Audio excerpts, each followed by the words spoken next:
The stickers had been sent by Keith Maupin, whose son Matt Maupin had also been an Army private when he was captured by insurgents north of Baghdad in April 2004. When Keith first called Bob and Janny in the summer of 2009, it had been more than a year since his son's remains had been found in Iraq, marking the end of his own ordeal and a tenacious 4-year lobbying campaign.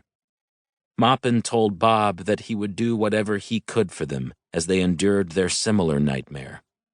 Over the course of 5 years, he printed about 60,000 of the yellow ribbon stickers that would become ubiquitous in southern Idaho and in POW MIA chapters nationwide. The winter and spring of 2011 had led Bob to even greater doubts about U.S. capabilities in the Fatah, and a deeper understanding of the power structures that blocked access to his son. My theory was the U.S. kind of controlled the Pakistani military. The Pakistani military kind of controlled ISI, and ISI kind of managed the Haqqani network, Bob wrote years later. Kind of simplistic, but more or less true.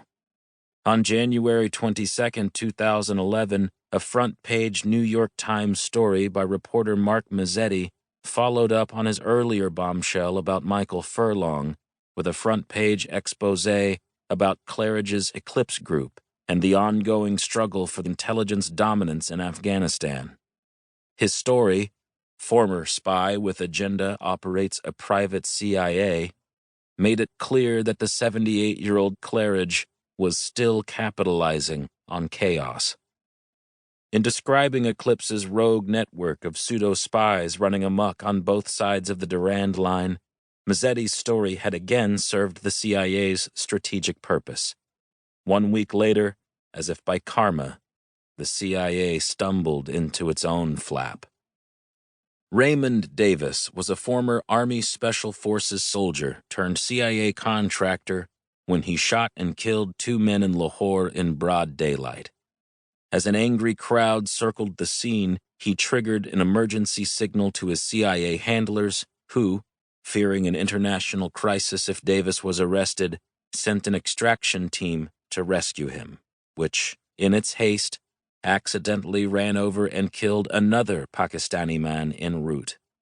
Davis was detained for nearly 2 months before the matter was settled, with a $2.4 million payment from the U.S. government to the families of the deceased. Such blood money payoffs, known as diya, are legal under Pakistani Sharia law. The families pardoned him, and Davis walked free. Bob and Janny couldn't believe it. "We saw what could be done if they wanted to," Bob said of the backroom deal. "If you're a CIA Blackwater mercenary, you get the red carpet extraction." As the CIA and White House scrambled to contain the Davis fallout, Holbrook's sudden death had left the State Department's SRAP office briefly rudderless. Hillary Clinton worked her way through a list of potential replacements, eventually hiring Mark Grossman, a former ambassador to Turkey during her husband's presidency. A tall, kind-eyed man with a professorial demeanor, Grossman had been heartbroken by Holbrook's premature end. He had known him his entire career, since Grossman first joined the Foreign Service with a freshly inked diploma from UC Santa Barbara in 1976. 35 years later, Clinton asked him to come back from a lucrative private sector job to take over Holbrook's quixotic mission.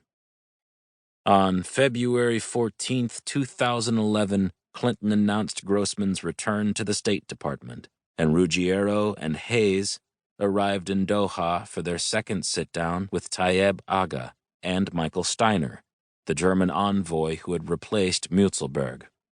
They met at a private compound provided by the Emir of Qatar.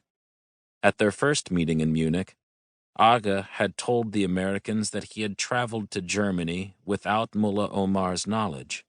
In Doha, for the first time, he said that he was negotiating with Omar's direct blessing and authority. At the White House, one of the conflict resolution cell's first and highest priorities